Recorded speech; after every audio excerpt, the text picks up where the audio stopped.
أعوذ بالله من الشيطان الرجيم بسم الله الرحمن الرحيم يا أيها الذين آمنوا لا تتخذوا آباءكم وإخوانكم أولياء أن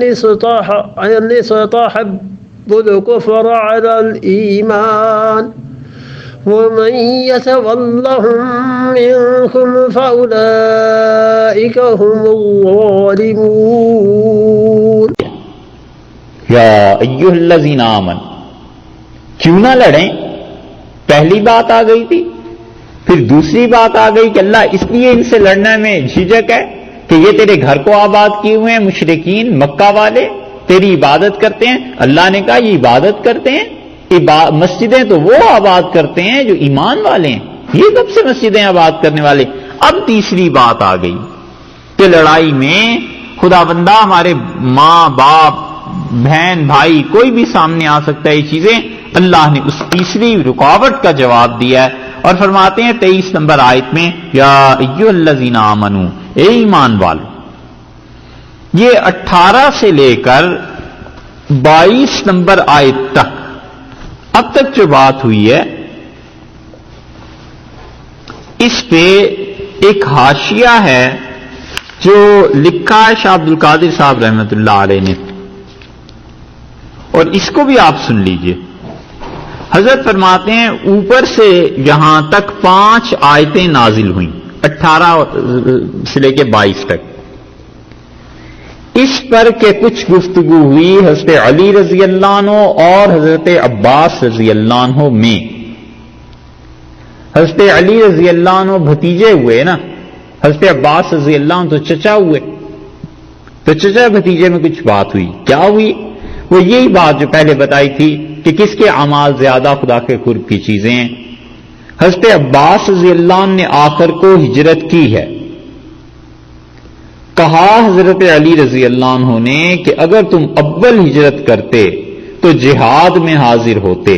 اور مرتبے بلند پاتے جیسے ہم نے پائے۔ حضرت عباس رضی اللہ عنہ نے کہا کہ ہم بھی خدا کے کام میں تھے، یعنی خدمت حاجیوں کی اور آبادی مسجد الحرام کی۔ یہی بات ابھی گزری نا ساری۔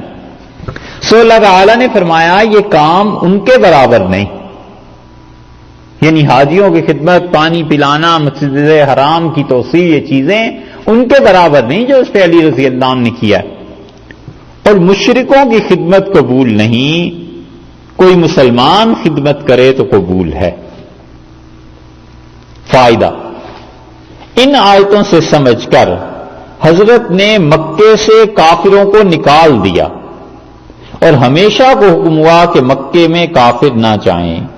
یعنی مکہ مکرمہ میں کافر حج اور عمرے کے لیے نہیں جائیں گے۔ اور علماء نے لکھا ہے کہ کافر چاہے مسجد بنائے اس کو منع کریے، کافر اگر مسجد بناتا ہے تو اسے روکنا چاہیے کہ مسجد مت بناؤ۔ کیوں؟ کل کو مسلمانوں پر احسان نہ کرے، اس وجہ سے کہ اپنے سیاسی مفادات حاصل نہ کرے، عبادت گاہوں کو عبادت گاہ رہنے دے۔ ہاں اگر اس کے مسلک میں دوسروں کے لیے عبادت خانے بنانا، عبادت کی جگہ بنانا جائز ہے دوسروں کے لیے، تو پھر اسے حکم ہو جائے گا، اجازت ہو جائے گی۔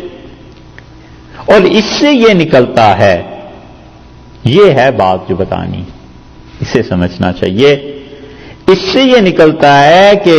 آپ پہلے تو یہ دیکھ لیجئے کہ حضرت علی رضی اللہ عنہ رسول اللہ صلی اللہ علیہ وسلم کے چچا زاد بھائی ہوئے نا، اور حضرت عباس رضی اللہ عنہ رسول اللہ صلی اللہ علیہ وسلم کے چچا ہوئے، تو چچا زیادہ قریب ہوئے یا چچا زاد بھائی زیادہ قریب ہوئے؟ چچا قریب ہوئے نا، رشتے میں وہ قربت۔ حضرت فرماتے ہیں اس سے یہ نکلتا ہے کہ پیغمبر کی قرابت سے عمل کا درجہ بڑا ہے، کہ حضرت عباس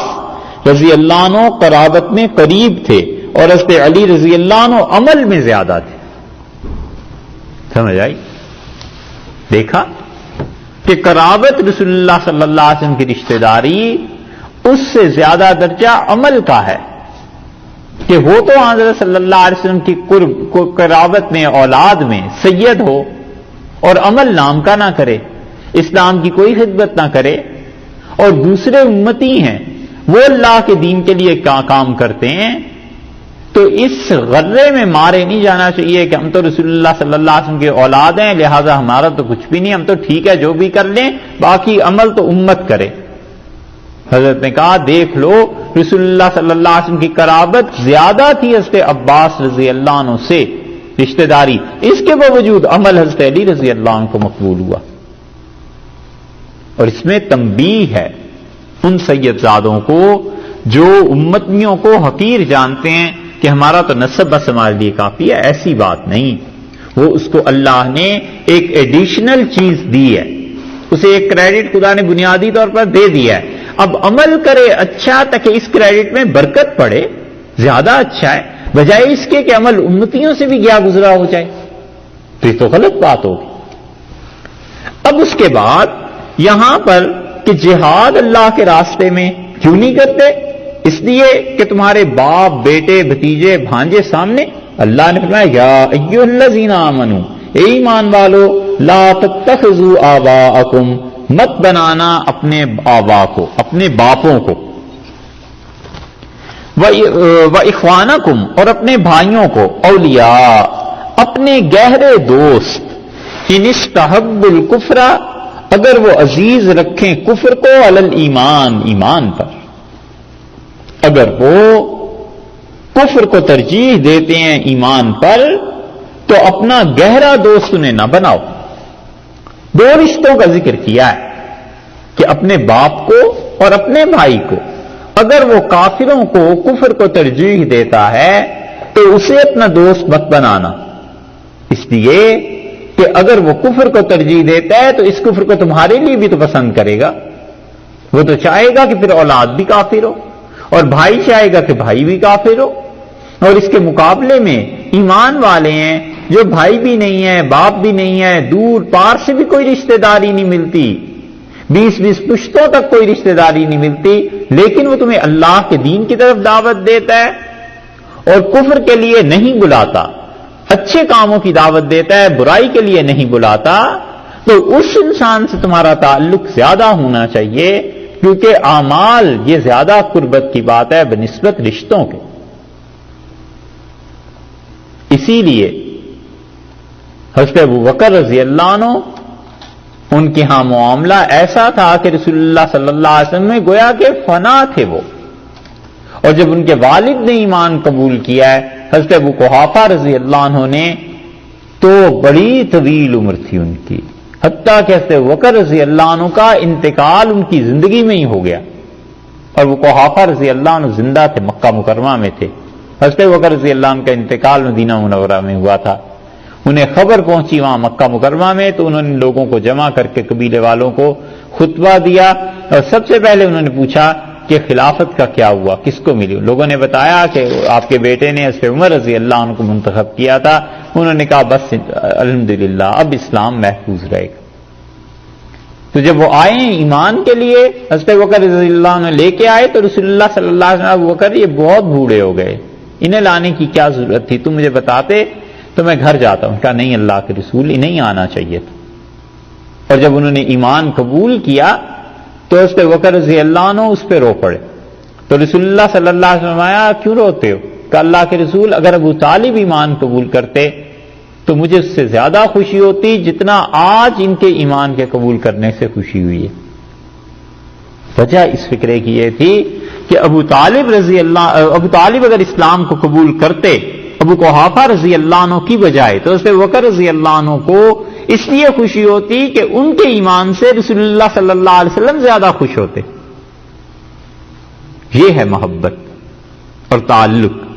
اللہ نے کہا ہے کہ اگر تمہارے اعزاء، اقربا، باپ، بھائی، یہ لوگ کفر کو ترجیح دیتے ہیں ان استحبوا الکفر علی الایمان، ایمان پر، تو دیکھو پھر ان سے تعلق مت رکھو، وہ تمہارے دوست نہیں۔ اور بالکل اس کے برعکس دیکھ لیں کہ کوئی کافر ہے جس سے ایمان کی قبولیت متوقع ہو، یہاں تو یہ کہا نا کہ اگر وہ تمہارے رشتہ دار ہیں لیکن کفر کو ترجیح دیتے ہیں توڑ دو تعلق. اور ہم اس کے بالکل برعکس ہو جائیں کہ اگر وہ کافر ہے لیکن ایمان کو وہ قبول کرنا چاہتا ہے یا ایمان کی طرف آ رہا ہے اگرچہ رشتہ دار نہیں ہے تو پھر وہاں اس سے تعلق کا رکھنا مستحب قرار پائے گا، کیونکہ وہ آدمی ایمان کو ترجیح دینا چاہتا ہے کفر پہ، اور یہاں رشتہ دار ہونے کے باوجود کفر کو ترجیح دیتے ہیں ایمان پہ. جی تھوڑے لوگ کافروں میں ایسے ہوتے ہیں کہ جو دے ڈونٹ کیئر کہ بھائی آپ اگر ہندو ہونا ہے تو ہندو ہو جائے، مسلمان ہونا ہے تو جی جی کے تعلق سے. جی جی تو ویسے لوگوں کے لیے کیا جتنے بھی کافر ہیں اور وہ کسی دین اور مذہب سے تعلق رکھتے ہوں یا وہ دہریوں سرے سے کسی دین کو مانتے ہی نہیں، یہ سب کے سب اس حکم میں ہیں کہ اگر ان سے یہ تعلق ہو، پتہ ہو کہ یہ ایمان کو قبول کر لیں گے اور پتہ ہو کہ یہ ایمان میں انٹرسٹ شو کر رہے ہیں، اظہار کر رہے ہیں دلچسپی کا، ان سے تعلق رکھنا چاہیے. حربی کافر جو بدترین قسم ہے، اس میں بھی کسی کے متعلق پتہ چل جائے کہ یہ اسلام قبول کرنا چاہتا ہے. کل کیا بات گزری تھی، اللہ نے فرمایا کہ اس کو کچھ نہیں تم کہہ سکتے، اسے بلاؤ اور اسے دین کو سمجھاؤ اور پھر اسے وہاں چھوڑ کر آؤ جہاں اس پر کوئی خوف خطر باقی نہ رہے.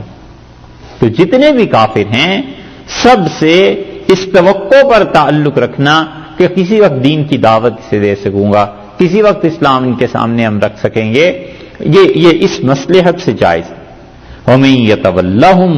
اور جو کوئی ان سے دوستی کرے گا، منکم تم میں سے، جن سے اپنے باپ اور بھائی سے، لیکن باپ اور بھائی کی بات نہیں، بات اصل میں یہ ہے کہ وہ کفر کو ترجیح دے رہا ہے. بات تو یہ ہے کہ وہ کفر کو زیادہ غالب کر رہا ہے، اس کی اس حرکت کی وجہ سے پھر کیا ہوگا؟ فَأُولَٰئِكَ هُمُ الظَّالِمُونَ، یہ لوگ ہیں جو ظالم ہیں. تم میں سے اگر کوئی آدمی ان سے رفاقت کرے فَأُولَٰئِكَ هُمُ الظَّالِمُونَ، سو لوگ گناہ گار ہیں، ظالم ہیں، نا انصاف ہیں. تو اس لیے یہاں بتا دیا کہ اسلام اور کفر معیار ہونا چاہیے تعلقات کا. نسب اس میں بھی